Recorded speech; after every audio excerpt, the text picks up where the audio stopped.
हाँ जी, तुमको जब भी जाना हो तो इसी तरह बड़ी अम्मा को बता कर जाना। पता है होता है क्या है, मम्मी को और भाभी को बातें बनाने का मौका नहीं मिलता और फिर मैं भी सेटिस्फाइड रहता हूँ। मैं लाइबा से इंतकाम लेकर रहूंगा। मैं उसका असली चेहरा रोहेल को दिखाकर ही दम लूंगा। मैं उसे घर से निकलवा कर ही जान लूंगा।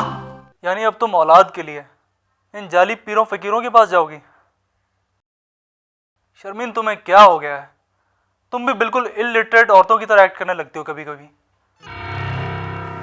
तो इसमें हर्जी क्या है? क्या पता किसी ने मेरी औलाद ना होने की बंदिश करवाई भी हो।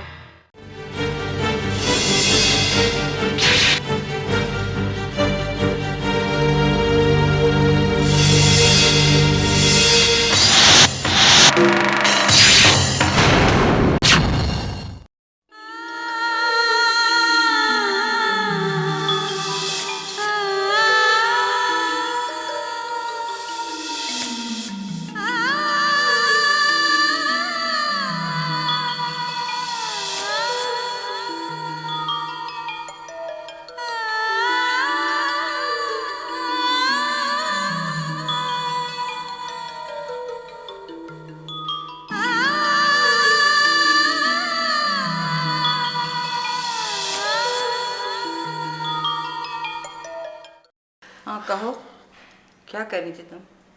अम्मा, मैं कुछ कहती हूँ तो बुरा लगता है आपको। आप सोचेंगी सौतेली माँ है इसलिए ऐसी बातें कर रही है। अरे नहीं, मैं तो तुम्हें बहुत अच्छी तरह जानती हूँ कि तुम्हें काशिफ से कितना प्यार है। बताओ फिर क्या कह रही थी? अम्मा, कौन सी कयामत आ जाती अगर फैक्ट्री का सामान स्विट्जरलैंड से आ जाता तो? काशिफ ने सिर्फ इसलिए ये सामान यहाँ से खरीदा है कि सुहेल और शर्मीन ना जा सकें और न जाने कितने का घपला किया होगा।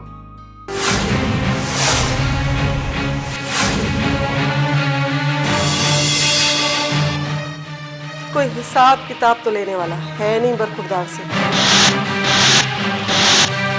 बस बहुत सुन लिया मैंने।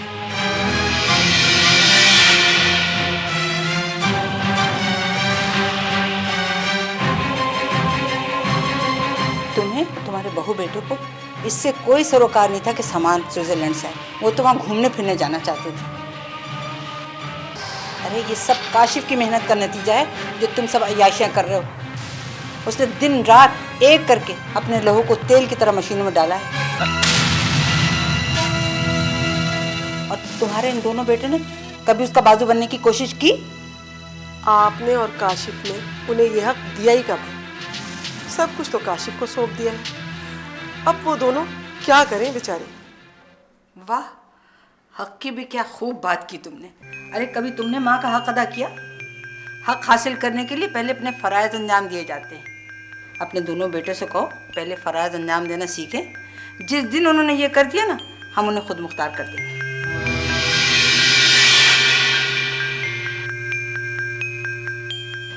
आई थी बड़ी हक मांगने वाली, हक अदा करना।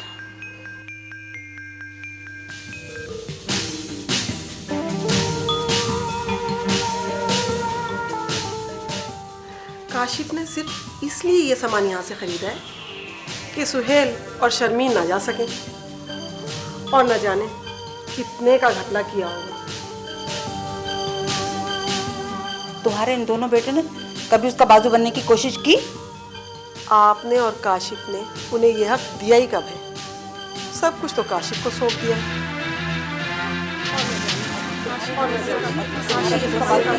कभी उसका बाजू बनने की कोशिश की? और शर्मीन ना जा सके और न जाने कितने का घपला किया होगा।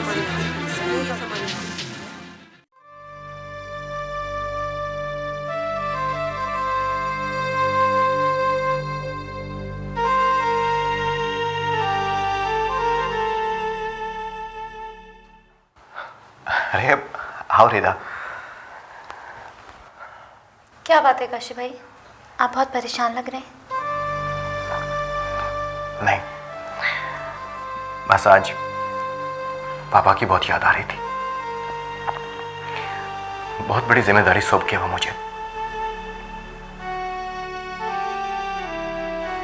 काशिफ भाई, हम लोग बहुत बदनसीब हैं जो आपकी कदर नहीं करते।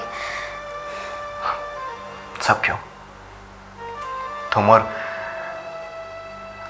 बड़ी अम्मा तो करती हो ना। काशिफ भाई, मैं मम्मी की बात कर रही हूँ। और रोहेल भाई और सुहेल भाई की तरह आपके साथ क्यों नहीं बिहेव करती हैं? ये सब वक्ती बातें हैं। जब सारे शिकूक दूर हो जाएंगे तो सब कुछ ठीक हो जाएगा। कब तक आखिर काशिफ भाई, कब तक आप सबकी जायज और नाजायज बातें बर्दाश्त करते रहते हैं? मुझसे आपकी बुराई नहीं सुनी जाती। आखिर वो लोग चाहते क्या? आप खुल के क्यों नहीं बात करते उनसे? जो वो चाहते हैं मैं सब कुछ जानता हूँ, लेकिन बाबा और बड़ी अम्मा के वादों पे बंधा होने की वजह से मैं बहुत मजबूर हूँ। सब कुछ ठीक हो जाएगा।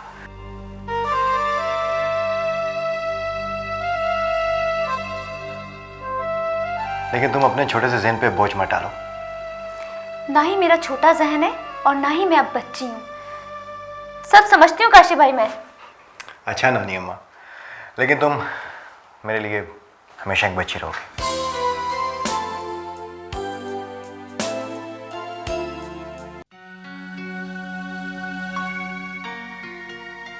कहीं जा रहे हो तुम दोनों? जी मम्मी, वो ज़रा लॉन्ग ड्राइव पर जाने का मूड हो रहा था। खाने का टाइम है, खाना खा के चले जाओ।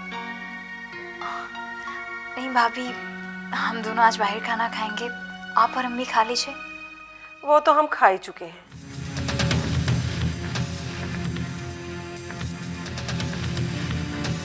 रोहेल, गाड़ी में कुछ खराबी थी, मैंने मैकेनिक के पास भेजी है। मुझे और शर्मीन को शॉपिंग के लिए जाना है।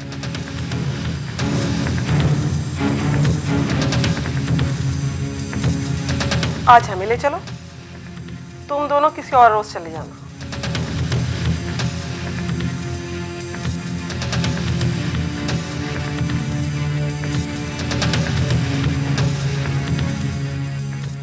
लेकिन मम्मी, इस टाइम शॉपिंग, आई मीन। रहने दे खाला अम्मी, खामखा इन दोनों का प्रोग्राम खराब हो जाएगा।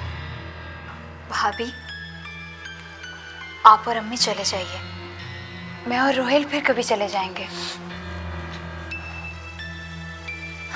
चाहिए रोहेल, आप अम्मी और भाभी को छोड़ाइए। अब तो बीवी ने भी इजाजत दे दी, क्या ख्याल है? चले?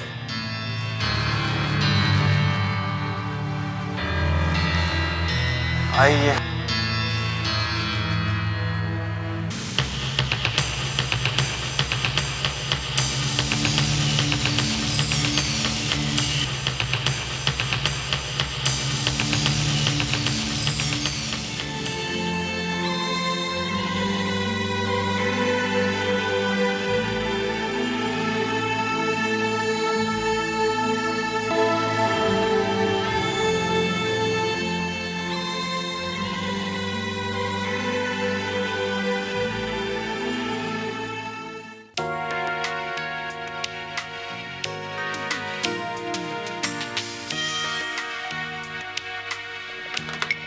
क्या हुआ बुआ, फोन नहीं मिला? अरे बेटा, मिले कैसे? फोन ही खराब है। अब तुम्हारी मम्मी आए तो उनसे कहें कि ठीक करवा दें इसको। बुआ, अब तो मेरा बुखार भी उतर गया। इतने दिन से मम्मी नहीं आई, पहले तो रोज आती थी। बेटा, तुम नहीं जानते कि तुम्हारी मम्मी किस मुसीबत में गिरफ्तार है।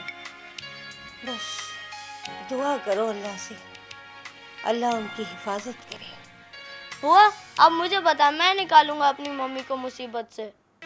काश बेटा, तुम अपनी माँ को मुसीबत से निकाल सकते।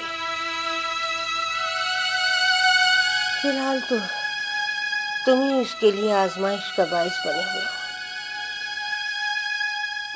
पता नहीं क्या बनेगा उस गरीब का।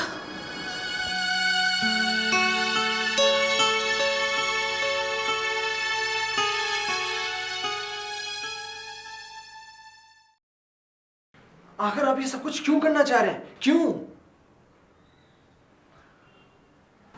मैं नहीं चाहता कि मेरे दामन पर दाग लगे, इसलिए हम तीनों को अपने अपने बिजनेस अलग कर लेने चाहिए। भाईजान, वी ऑल नीड यू। हमें आपकी जरूरत है। एकदम से सब कुछ कैसे संभाल सकेंगे हम? तुम दोनों समझदार हो, नई फैक्ट्री का सेटअप संभाल सकते हो।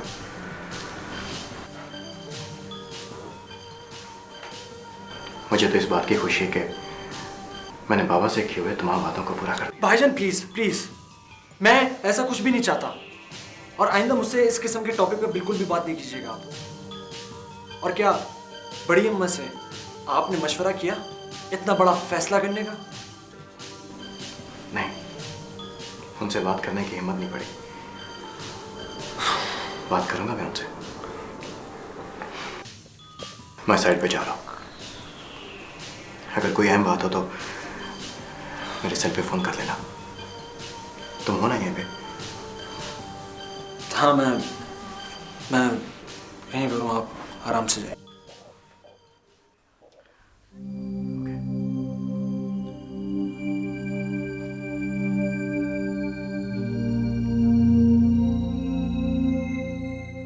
ये भाईजान को क्या हो गया? अचानक शेर देने की बातें करने लगे। कोई ना कोई बात हुई जरूर है। मुझे सोहेल भाई को कांटेक्ट करना चाहिए।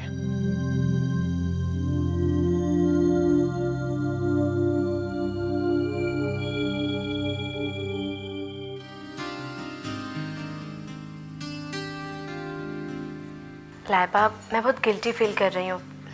पता है, मैं पूरी रात सो भी नहीं सकी।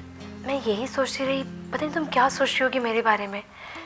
मेरा ऐसा कोई इरादा नहीं था, बस हम दोनों को साथ देख के खामा खाला अम्मी ने पखराट लगा दी है। आप तो मुझे शर्मिंदा कर रही हैं भाभी।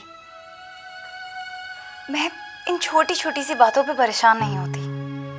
आप तो मुझे जानती हैं। जभी तो खाला अम्मी हर वक्त तुम पे सवार रहती हैं, लेकिन कभी कभी इंसान को अपने हक के लिए भी तो बोलना चाहिए ना। जानती हो, 2 घंटे घूमने के बाद खाला अम्मी ने क्या लिया? बालों में रंगने वाली मेहंदी। खैर छोड़ो, जाने दो। तुम ये बताओ, आंटी की तबीयत कैसी है? काफी दिनों से तुम गई नहीं। अब बेहतर है। मैंने सोचा है अब मैं कम कम जाया करूंगी घर। खामा में घर में टेंशन क्रिएट हो जाती है। अरे पहाड़ में डालो इन टेंशनों को। अब तुम क्या अपनी माँ को देखने भी नहीं जाओगी? उनका क्या है, अगर ये नहीं तो कोई और इशू ढूंढ लेंगे तुम पे इल्जाम तराशी का। अरे हाँ लाइबा, मैं चूल्हे पे कुछ रख कर आई थी, अभी देख कर आती हूँ। हाँ,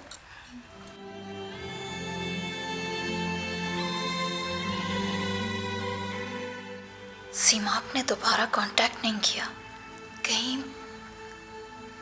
कहीं उसकी ये खामोशी किसी बड़े तूफान का पेशखेमा ना हो।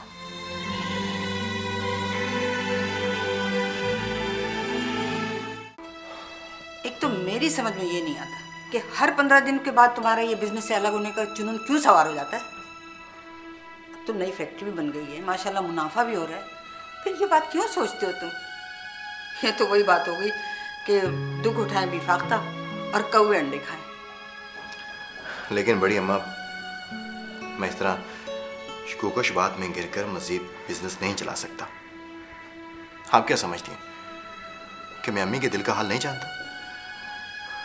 वो ये समझती हैं कि मैं हेरा फेरी करता हूँ बिजनेस में।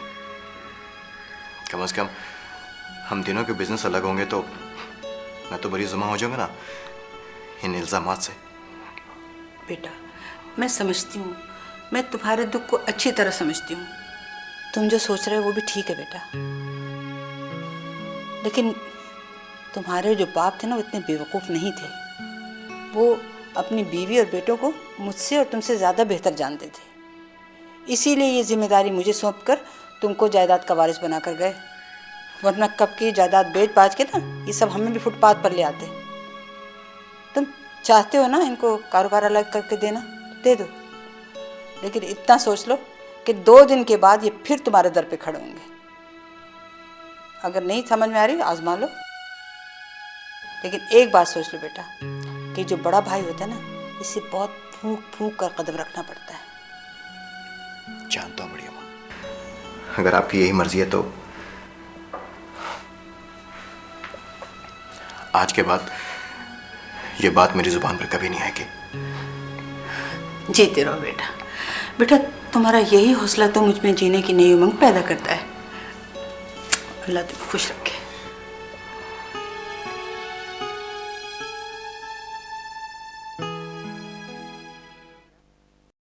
कम ऑन लाइबा, जल्दी से तैयार हो जाओ, तुम्हें पता भी निकलते हुए भी देर होगी। रोयल, आप अम्मी से पूछ लीजिए, फिर कोई मसला खड़ा ना हो जाए, कहीं आज फिर उन्हें कहीं जाना ना हो।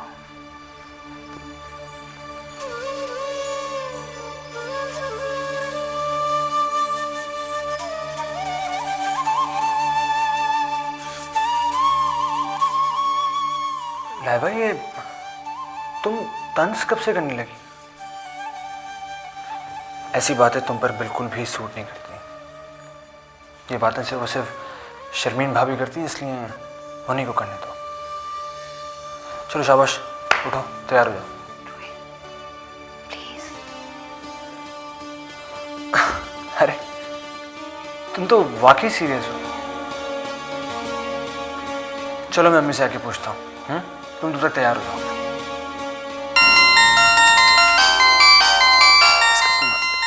इतना गलत टाइम। सीमा,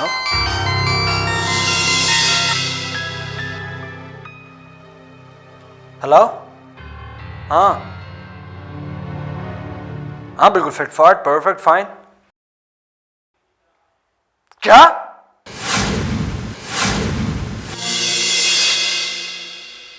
क्या बकवास कर रहा है? जानता है तू, अगर ये बात झूठी निकली तो मैं तेरी जान ले लूंगा, याद रखना।